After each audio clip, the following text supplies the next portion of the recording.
What is going on, guys? We're back with more picks and predictions. This weekend, the UFC goes to Nashville for a fight night headlined by Derrick Lewis and Tallison Teixeira. That one is guaranteed to end in a knockout. We had a week off after UFC 317, on which we did absolutely brilliant. We went 10 for 12, only missing 2 fights on the entire card. This one seems to be pretty tricky. A bunch of old vets, a bunch of fighters that are really hard to trust. So without further ado, let's jump right into the picks and predictions for UFC Nashville. First fight on the card, we got Kline versus Melissa Martinez. This one should be fairly simple. Kline should win this one, and it kind of reflects in the odds here. She's an absolute huge minus 1,200 favorite.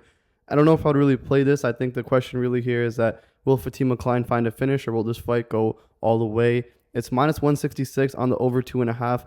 I think there is a good chance that Kline could pull off a submission here, but I think this fight is kind of just too wide to bet on in general. Kline's going to be the pick. I think that Melissa Martinez, she's going to want to keep this fight up on the feet, but I think Kline can get her down, and once she does get her down, I think she's live for a sub or can just kind of control her all the way for 3 rounds. So I'm going to pick Kline. Let's move on to the next matchup. Next up, we got Mike Davis versus Mitch Ramirez. A couple pretty straightforward fights to kick off this UFC Nashville card. Mike Davis, also a minus 1,000 favorite in this matchup, and he's 11-3. Took a little bit of a layoff and then is now coming off a loss to Fares Ziam, but I'm really high on Fares Ziam. I think he's actually, really good. He should be able to break in to the lightweight rankings soon. And that loss, I don't really put, too much stock into it because I expected Fares Ziam to win. Fares Ziam was actually the underdog going into that matchup, and I did bet on Ziam there. I think that was a pretty good spot for him. But now Mike Davis fighting Mitch Ramirez, I think this is a good bounce back spot for him. His last win was, over a year ago against Natan Levy, and then since then, obviously, he is coming off that loss. Mike Davis, man, he's a really strong, powerful wrestler, and on the feet, he does throw good volume, and Mitch Ramirez simply can be taken down, so I see Mike Davis taking him down, and I think that Mike Davis does find a finish via ground and pound once he gets this fight to the ground, so I'm going to go with Mike Davis to get it done. Once again, minus 1,000, pretty wide. If you do want to play this, it's probably going to be a prop or something along those lines, and yeah, let's move on to the next matchup. Next matchup on the card, we got Kennedy Nzechukwu versus Valter Walker, and Valter Walker is 13-1. He's coming off 2 first-round heel hook submissions, and I just think that he's going to be a popular underdog for bettors this week. I think he is an attractive underdog to bet on, but I think that Kennedy Nzechukwu is going to be the better fighter, and I think he is going to win. I think he finds a knockout on Valter Walker here.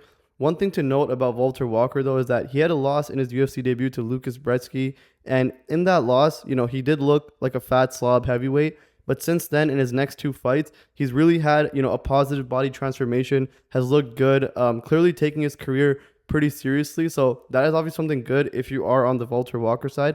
I just think that both those fights, he was able to get Junior Tafa onto the ground, and, not very easily, but Junior Tafa did defend some of the wrestling. It was just like a bunch of chain takedowns from Valter Walker up against the fence that eventually got Junior Tafa on the ground, and then he got, put in the heel hook. Dontel Mays, he also heel hooked him in the first round as well. But I just don't think Kennedy Nzechukwu is of the level of those 2 fighters. I think he is a higher level fighter. He was originally a light heavyweight. He came up to heavyweight and is now looking good.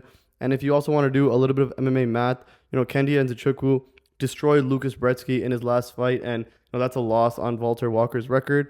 Obviously, like I said, Walker has had a pretty decent transformation since that fight, so that is something to note. But in general, I think that Nzechukwu can keep this fight standing, and while this fight's standing up, he should be able to, deal with Valter Walker on the feet. So I think he does find a knockout. If Nzechukwu does get taken down, I think that's where it gets pretty dangerous for him, and I think, Valter Walker will be super live for a submission there. But Nzechukwu is going to be my pick.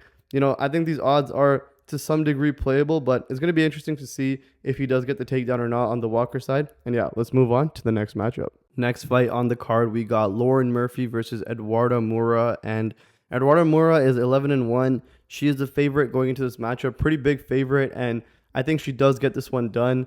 This is a really chalky fight though from a betting perspective. It's low-level women's MMA. I think the over probably hits, and realistically Moura should win. She is a pretty good grappler, pretty good wrestler, and she doesn't wrestle desperately. She doesn't go out there and just shoot takedowns right off the bat. She will stand, she will strike a little bit, and she will time good takedowns. I think Lauren Murphy, she can get taken down in this fight. I think that, just Moura being able to mix it up is going to be the difference maker. But like I said, this line is super wide, minus 625 for Eduarda Moura, and I just don't know if, she's a fighter that you kind of want to lay that type of chalk down on. But at the end of the day, from a stylistic perspective and any way you can kind of break this fight down, all signs lead to Moura winning, probably by decision. I think, Lauren Murphy is tough. I don't think she's going to fall into any weird submissions, but I think that Moura does kind of lay on top of her for 3 rounds. And outside of that, Eduarda Moura also has a 10-year, age advantage, with Lauren Murphy coming in at 41 years old and Moura being 31 years old. So Murphy, on the older side, maybe nearing the end of her career. Eduarda Moura has, the tools to get this one done with the grappling and the wrestling. So I'm going to pick her. Pretty wide line, though. Let's move on to the next matchup. Next fight on the card, we got Jake Matthews versus Chidi Njokuani. And I'm going to go with Chidi Njokuani here. I don't really personally like Jake Matthews that much. I think that Jake Matthews, he is decent. I think he can, be good if he breaks into the pocket here and gets kind of dirty with Chidi Njokuani. But Njokuani, with that 7-inch reach advantage, he fights good behind the jab, and he's going to know that Jake Matthews is going to want to kind of break into that range. If Jake Matthews is able to do that, I see him giving trouble to Njokuani. But in general, I think that, Njokuani at 6'3" with the reach advantage, I think he can fight behind that jab. I think his striking overall is just better than Jake Matthews. And, Jake Matthews probably will want to go and try to land a takedown or two in this fight, but I don't see him getting it done on Chidi. Chidi kind of stands up pretty tall, has pretty good takedown defense as well. So I like Chidi here. I think Chidi is also kind of putting it together in his career right now. He's 36 years old, but he's on a 3-fight win streak, beats Reese McKee, beats Jared Gooden, and then now beats, Alizu Zaleski in that knockout win. And I had Chidi beating Alizu Zaleski there. I think he was like a plus 200 underdog or something along those lines, close enough in that Alizu Zaleski fight. Now coming in here against Jake Matthews. Jake Matthews, man, I don't know. Just overall, not really that impressed. I just don't see him breaking into the range. But if Jake Matthews does want to win this fight, he's going to want to land a takedown. He's going to want to break into that range and do some, dirty boxing with Chidi Njokuani. But I think that Njokuani, the taller, rangier fighter, overall better striker in my opinion. I think he gets this one done. I think he does it by decision, but, a knockout is potentially possible on the Njokuani side as well. Next matchup on the card, we got Chris Curtis versus Max Griffin. We got two uncles going at it. Chris Curtis, 37 years old. Max Griffin, 39 years old. This is a battle of the vets. And Chris Curtis, at this point in his career, coming down a weight class to welterweight. I don't hate that move for him. I think that is interesting. I think, that does signify that he does potentially want to make a run at welterweight because, he's coming off some tough losses in the middleweight division. But, those losses have been to really high-level opponents like Brendan Allen, recently losing to Roman Kopylov by knockout. But, I think that was slightly early stoppage. There was like 10 seconds left in the third round, and that fight could have easily gone to the scorecards. And now he's coming down, making that weight cut at 37 years old. It's an interesting choice. I don't hate it. I'm definitely not going to be betting on this fight, though. I don't think either of these guys are super trustworthy.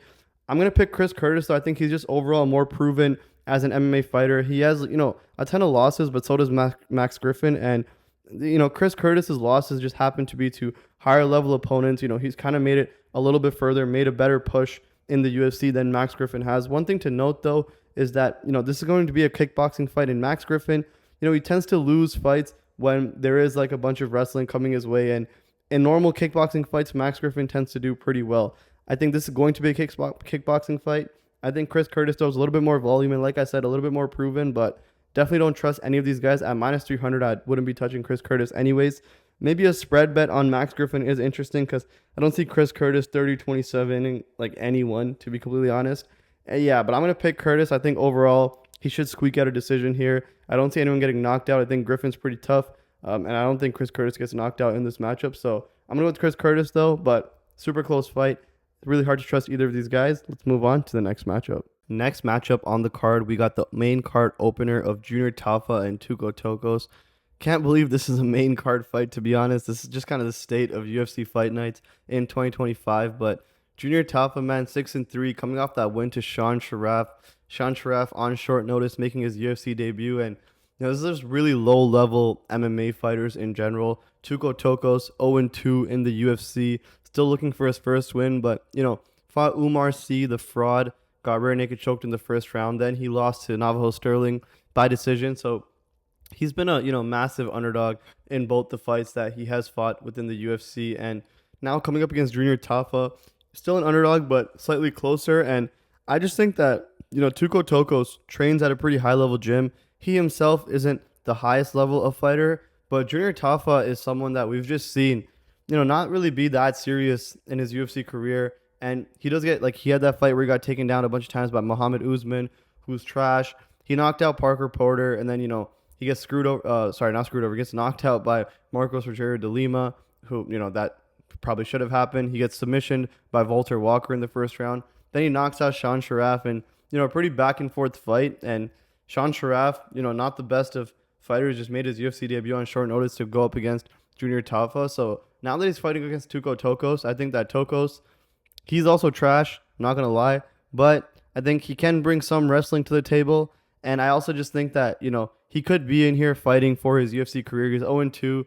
Now he's going up against Junior Tafa, which I think is a potentially winnable matchup. I think Junior Tafa is just someone that you could potentially break in general as a fighter. So I'm going to go Tuko Tokkos just to like kind of go in there and just like chain wrestle, just do as much as he can, just kind of push Junior Tafa to the limit and be like, I just kind of want this more than you. Junior Tafa is, going to be the better kickboxer overall. But like I said, I think that Tafa can be broken as a fighter. And I think Tuko Tokkos, fighting with his career on the line, he went all three with Navajo Sterling. I think that he can kind of come in here and maybe make this one dirty. But this is one fight that, you don't want to bet on either of these guys to win. You can't really trust either of these guys. You're going to see that a lot in this card anyways. But yeah, let's move on to the next matchup. Next up, we got Vitor Petrino versus Austen Lane. Vitor Petrino is 11-2. He's a fighter that saw his stock just come crumbling down in 2024. He's coming off 2 back-to-back losses to Anthony Smith and Dustin Jacoby. Anthony Smith guillotined him early in the first round, and then Dustin Jacoby, and a close fight that I think Vitor Petrino was going to end up winning. He gets knocked out in the third round by Dustin Jacoby. He's going up against Austen Lane. Austen Lane, not the best record as of late. Lost to Justin Tafa, then Jonata Deniz. Beats the ultimate fraud of all frauds, Rebellis de Spain.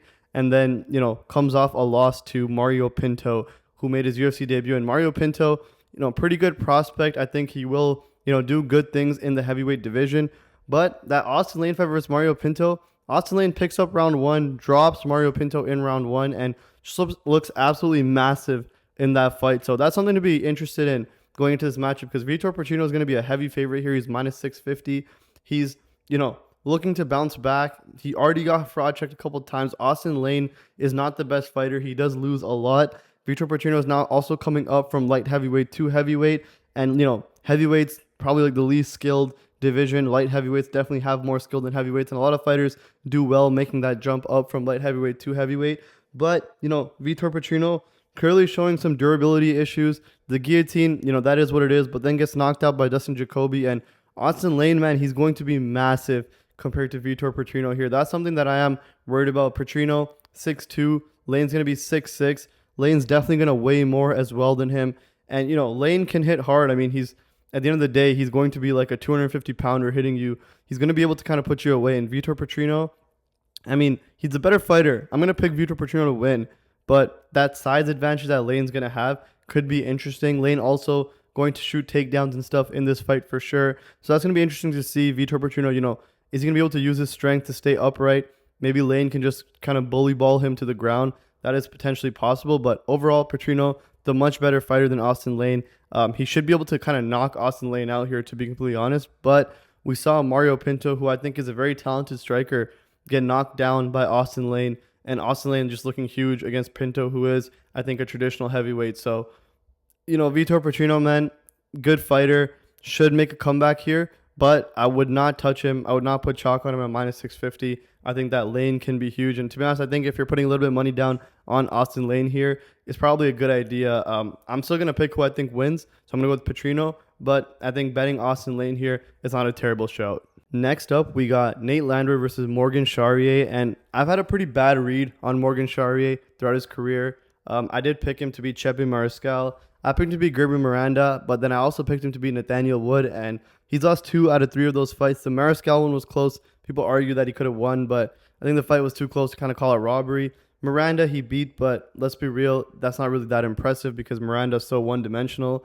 And then Nathaniel Wood, he kind of just got bullied around by Nathaniel Wood, which he shouldn't have. And now he's going up against Nate Landwehr, who I think can easily bully him around. Nate Landwehr, we know, is going to be like a car crash on feet. He's going to come in, he's going to really bring the fight to Morgan Charriere. And the thing I think about Morgan Charriere is that he just kind of lets fights slip away from him. I don't think he's actually the best decision fighter. And I think that if he does kind of beat Nate Landwehr here, it's going to be by knockout. So if he does catch Nate Landwehr and knock him out, which I think is possible, I think Charriere does have what it takes to do that. then he definitely has a chance to win this fight.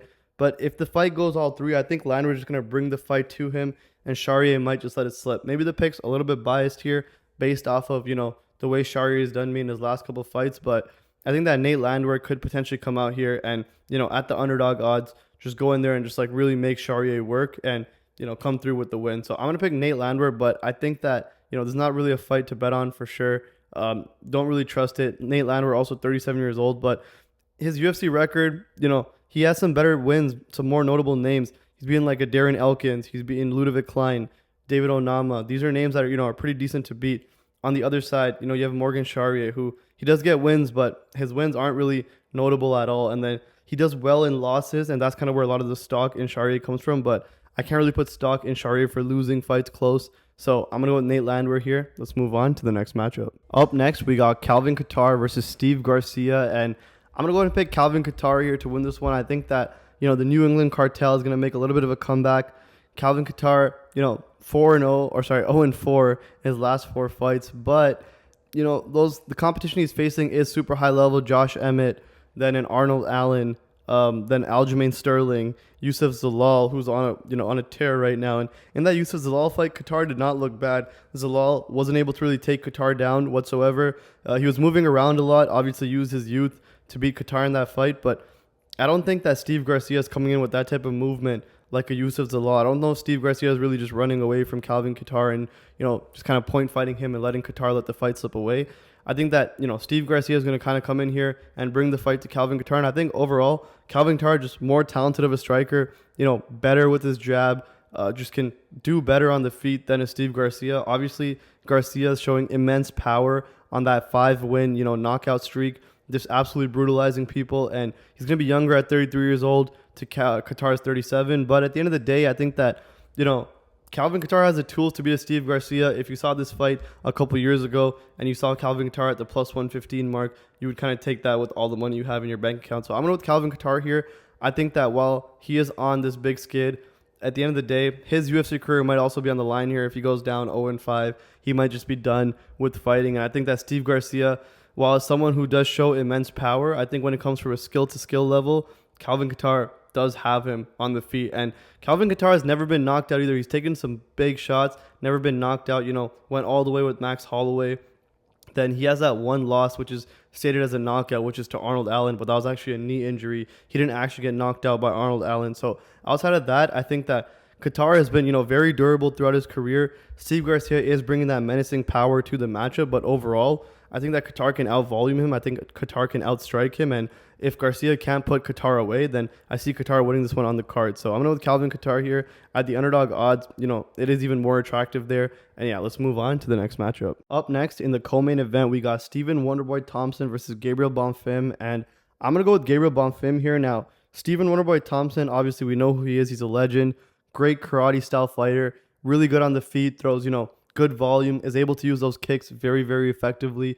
But he does have holes in his ground game, and while he is tough to take down at 6 foot tall, he can be taken down if you do chain wrestle him a lot. And then once he is on the ground, you're going to see Bonfim have an insane advantage in this fight. But nonetheless, Stephen Thompson, he has looked good in his last fight. It was against Joaquin Buckley, and he did get knocked out in that 3rd round. Buckley obviously possesses immense power as well. But in that fight, the scorecards you'll see are pretty mixed up. We had one judge have it, 19-19. One judge have it 19-19. One judge have it 2018 for Buckley, and another judge have it 2018 for Wonderboy. So scorecards all over the place. I think the correct scorecard in that fight was that Wonderboy did win rounds 1 and 2 against Buckley. And yeah, I just think that, Wonderboy, 42 years old here, it's just going to be like an age thing for me. Like Gabriel Bonfim, 27 years old, on a tear. He's 17-1 with that sole loss to Nicholas Dalby. But even that fight, that was, a real waking learning moment for Bonfim because he was dominating Nicholas Dalby and just wasn't able to get the finish, and then, just super gassed out, and Dalby was able to come through. And we know how durable Dalby is. We saw his last fight against Rude Boy, and, he can take a lot of damage. So Dalby ends up surviving Bonfim's attack and then goes out there and beats Bonfim while he's just super gassed out. But in general, Bonfim has looked pretty dominant in his career. And I just think that at 27 years old, he can come out here and beat a 42-year-old Wonderboy. I think that Bonfim eventually gets Wonderboy to the ground. He is very patient, and I just think that, it comes down to that. And then once he's on the ground, I think it's all Bonfim. So I'm going to go with Gabriel Bonfim to win here. I think the line is also a little bit wide here too. This is a really interesting card on the betting side. I think that there isn't much value, and maybe a lot of the value does lie in the underdogs. Like even in this fight, I think that Bonfim wins. But I think if you're betting a little bit on Wonderboy here at this plus, 350 price tag, that's not really a terrible idea because Wonderboy still does look pretty good. And in a scenario where Bonfim might not possess the same type of, power that a Joaquin Buckley does, and if Bonfim can get Wonderboy to the ground, then, maybe we see Wonderboy just kind of turn the clock back and do a pretty good performance this weekend. So I'm going to Gabriel Bonfim here. I think over 3 rounds, he's going to prove to be, the fresher, more youthful fighter. But I think this one can be close. I think it could be tricky. Let's move on to the main event. In the main event, we got Derrick Lewis versus Tallison Teixeira, and it's pretty hard to break this matchup down. I think that we all know it's going to be a car crash and someone's going to get knocked out. So it's really just going to come down to who lands that big punch first. I'm inclined to believe that is Tallison Teixeira. I'm also inclined to believe that Tallison Teixeira can take a punch better than Derrick Lewis. I mean, Derrick Lewis does have a bunch of losses by knockout, and Tallison Teixeira 8-0 has never lost in his career. We've seen him take some big shots in his last couple fights, and he seems to have done well handling those. So I'm going to have to lean Tallison Teixeira. I think it's really hard to kind of break this down very analytically. I think that, Teixeira with the 83-inch reach to Derrick Lewis 79, he has a little bit of an advantage there. He's undefeated. We haven't seen him knocked out, so a little bit of an advantage there as well. Either way, this fight probably ends in a knockout. I think Teixeira gets a knockout. He's going to be the pick. It's just going to come down to who really lands first, but most of the, physical attributes, like the reach advantage, also the age, is on Teixeira's side. We also have never seen him knocked out, so we're going to have to lean him that way when it comes to durability. And yeah, I'm going to pick Teixeira. Maybe we do play these odds, maybe we don't. But at the end of the day, can't really get too analytical with this one. Someone's going to put to sleep probably in the first round. And that does it for the picks and predictions for UFC Nashville. Thank you guys for tuning in to the picks and predictions. Like I said last week at UFC 317, we went 10 for 12 on our predictions for the card. Let's see how well we do this week. I think overall this week is fairly tricky. Bunch of vets, people that you can't trust. A bunch of people, fighting with their UFC careers on the line. So it's going to be interesting. I think that this is one of the weaker cards when it comes to the betting side. But overall, we have done pretty well as of late. If you do want to check us out and support us, you can check out betkopicks.com. Over there, you can see, our fight picks a couple days early. You see all our round leans for where we go on the over-under for every single fight on the round line that is set by BetOnline. And then you can also see our bets for every single card on that. So for $20 a month, you can access all of that on betkopicks.com. But overall, if you do like the breakdowns, if you do like how we've been performing, which has been pretty well, then please, hit the subscribe button, like the video, share it with your friends, and I will see you guys next week for UFC 318.